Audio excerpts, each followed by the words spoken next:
మా latest videos కోసం మా ఈ తెలుగు న్యూస్ ఛానల్ సబ్స్క్రైబ్ చేసి గంట సింబల్ యాక్టివేట్ చేసుకోండి.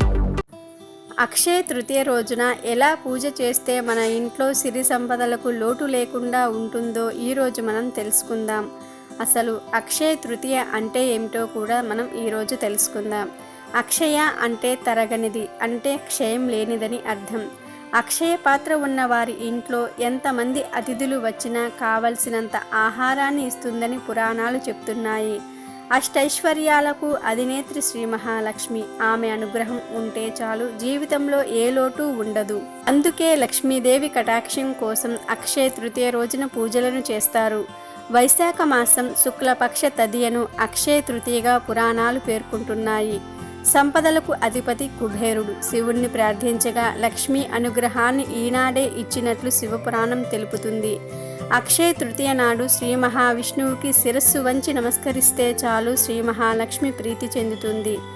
శ్రీహరి పరశురాముడిగా అవతరించింది ఈ రోజునే కాబట్టి ఏ పని చేసినా అది అక్షయంగా మిగిలిపోతుందని భారతీయుల విశ్వాసం.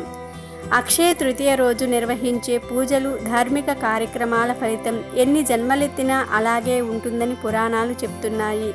అందుకే ఈరోజు పూజలు, దానాలు చేయాలి. క్షయం కాని ఫలితాన్ని ఇస్తుంది కాబట్టే ఈ రోజుకి అక్షయ తృతీయ అనే పేరు వచ్చింది. అక్షయ తృతీయ రోజు సూర్యోదయానికన్నా ముందే నిద్రలేచి స్నానం ముగించిన తర్వాత శ్రీ మహావిష్ణువు పాదాల చెంత అక్షింతలు ఉంచి పూజించాలి. తర్వాత వాటిలో కొన్నిటిని బ్రాహ్మణులకు దానం చేయాలి.